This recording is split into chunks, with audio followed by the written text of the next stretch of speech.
अस्सलाम वालेकुम।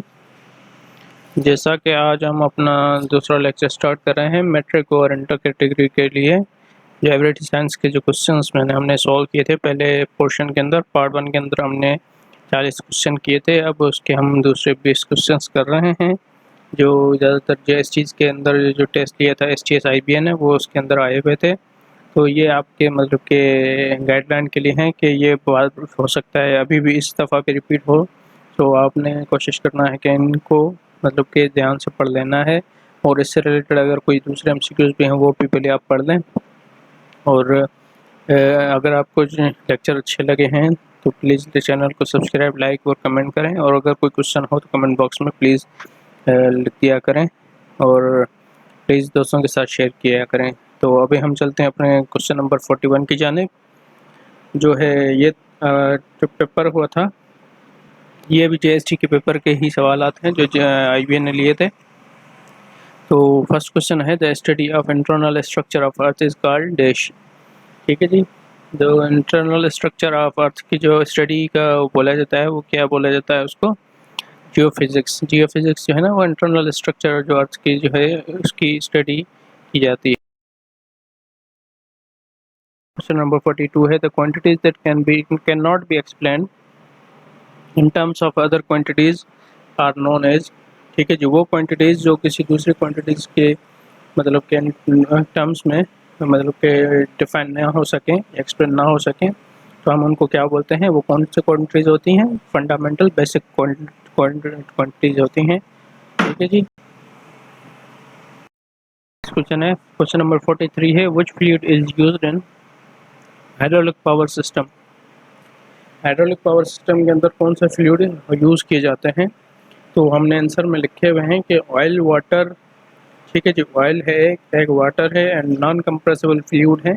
ठीक है जी, they can be use for hydraulic power system. ठीक है जी, ये ऑप्शन में दिया हुआ था इस वजह से मैंने ये सारे लिख दिए हैं। तो आपको भी पता होना चाहिए कि ये oil, water and non compressible fluid हो सकता है ये कहीं किसी एक जगह आ जाए, हो सकता है ये तीनों ही आ जाएँ किसी एक ऑप्शन के अंदर। तो मैंने उस वजह से बता दिया है आपको कि oil, water and non compressible fluid जो हैं वो हाइड्रोलिक पावर सिस्टम के लिए यूज़ किए जा सकते हैं।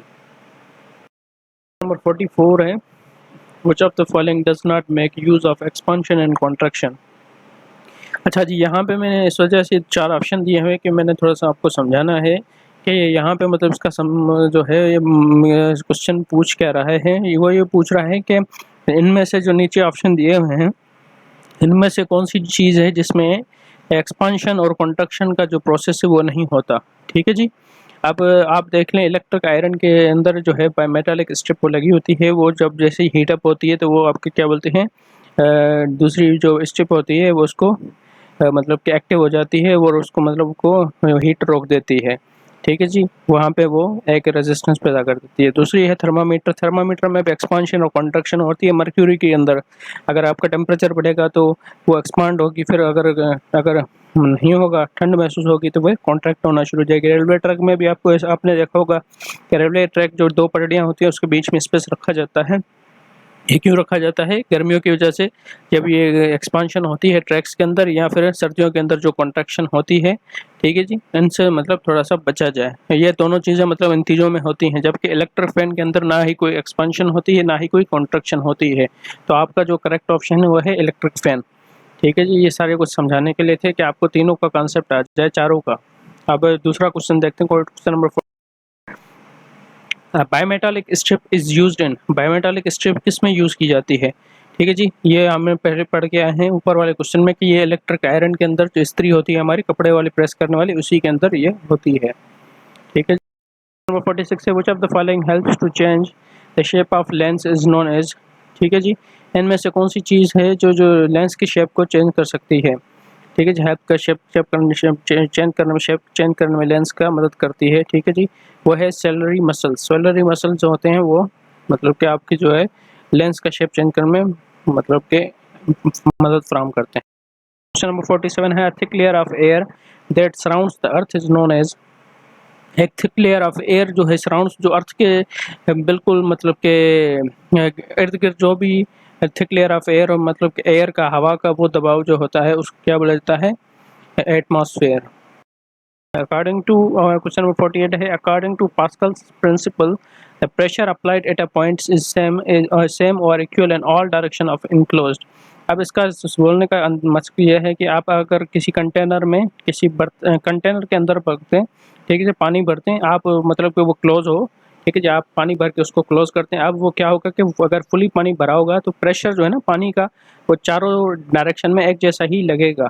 तो ये क्या बोलता है, ये सिर्फ किस में जो होता है, ये फ्लूइड के अंदर ही होता है, गैसेस या सॉलिड या किसी और चीज़ में नहीं होता। ठीक है जी। क्वेश्चन नंबर 49 है, the study of behaviour and application of compressed air is called.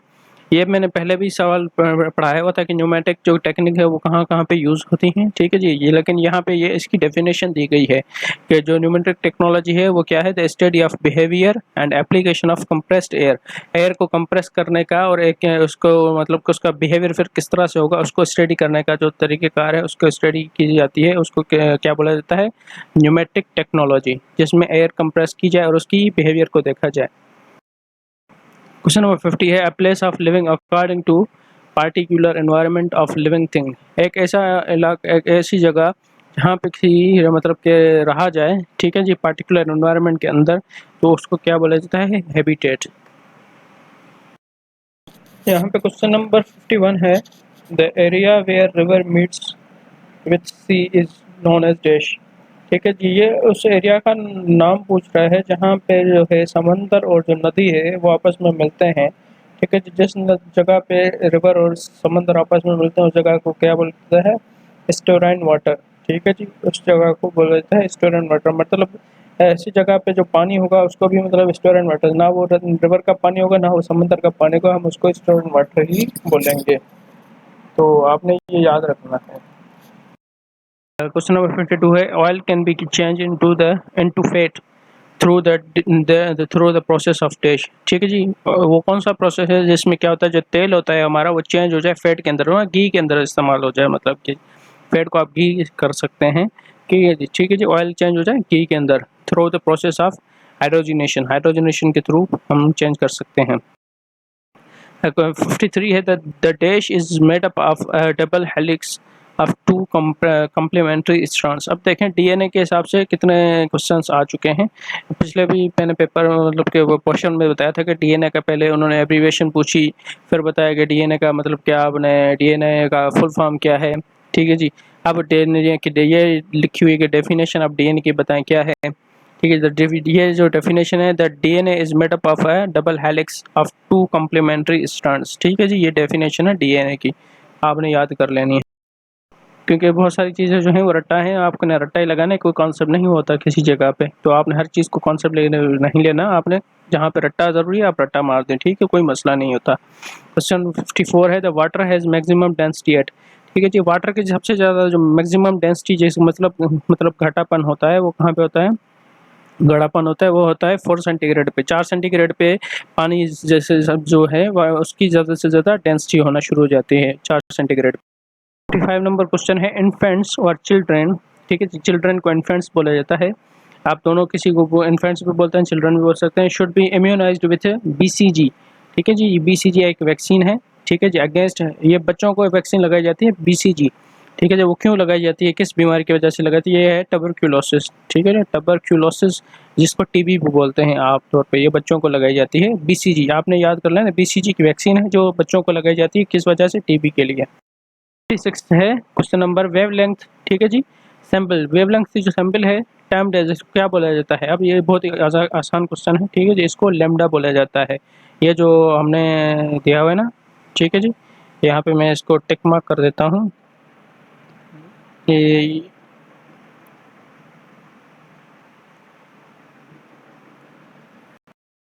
Number 57 number question है, which structure prevents the food from entering the larynx. ठीक है जी, लैरिंक्स ड्यूरिंग स्वॉलिंग। ठीक है, अब जब खाना खाता है बंदा उसके वक्त जो है ना खाने को मतलब के जो है सॉल्व कर देते हैं, मतलब हम पेट में डालते हैं जैसे। ठीक है जी, उसको रोकने के लिए कौन सी चीज़ मतलब कि वो इस्तेमाल होती है, प्रिवेंट करती है खाने को अंदर जाने से। ठीक है जी, वो होती है एपीग्लोटस। एपीग्लोटस जो होती है वो हमें मतलब खाने को अंदर जाने से रोकती है। ठीक है। क्वेश्चन नंबर है zygote forms after the fusion of different. Zygote कब बनता है? ठीक है जी, उसकी फॉर्मेशन तब होती है जब डिफरेंट गैमेट्स आपस में मिलते हैं, तो ठीक है जी ज़ाइगोट बनता है। नंबर 59 नंबर क्वेश्चन है pollen grains are microscopic structure located on dash of the flower. Pollen grains कहते हैं जो अगर हम फूल उठाते हैं, फूल के बिल्कुल ऊपर ऊपर से आप देखेंगे हरी हरी पत्ती होती है, बिल्कुल नाजुक सी ऊपर ऊपर जो बिल्कुल टॉप पे, ठीक है जी, जो मतलब जिस तरह से बिल्कुल पाउडर जिस तरह से आगे ऊपर ऊपर लगा हुआ होता है, ठीक है जी। अगर सूरजमुखी का गुल देखें, ठीक है जी, उसके अंदर जो ऊपर येलो कलर के जो होते हैं पत्ते हल्के हल्के, इनको बोला जाता है पोलन ग्रेन्स, ठीक है। और वो कहाँ पे होते हैं? फ्लावर के अंदर, वो होते हैं एंथर के अंदर। ये हमने पिछले क्वेश्चन में पढ़ा था, लेकिन वो थोड़ा सा क्वेश्चन चेंज था जी, कि पोलिनेशन वाला जो चक्कर था। 50 क्वेश्चन नंबर 60 है, लास्ट क्वेश्चन है sound waves travel in solvents in the form of. ठीक है, साउंड वेव्स जो ट्रेवल करते हैं वो क्यों कैसे ट्रेवल करते हैं? वो लॉन्गिट्यूडनल वेव्स होती हैं, ठीक है जी। साउंड वेव्स ट्रेवल करते हैं लॉन्गिट्यूडनली वेव्स, ठीक है। आपने ये सारे क्वेश्चन कर देने हैं, ये लास्ट क्वेश्चन था। आई होप कि आपको अच्छा लगा होगा लेक्चर। अगर दोस्तों के साथ शेयर कीजिए, कमेंट कीजिए, लाइक कीजिए, और अगर कोई क्वेश्चन हो तो कमेंट बॉक्स में पूछिए। सो प्लीज़, और मिलते हैं इंशाल्लाह अगले लेक्चर के लिए। आज के लिए इतना ही काफ़ी है, ठीक है जी। और जितने पे अभी क्वेश्चन है ये सारे जीएसटी के हैं, मैं कोशिश करूँगा कि पीएसटी जितने क्वेश्चन है वो भी मैं इसमें रख दूँ साथ। अल्लाह हाफिज़, थैंक यू वेरी मच।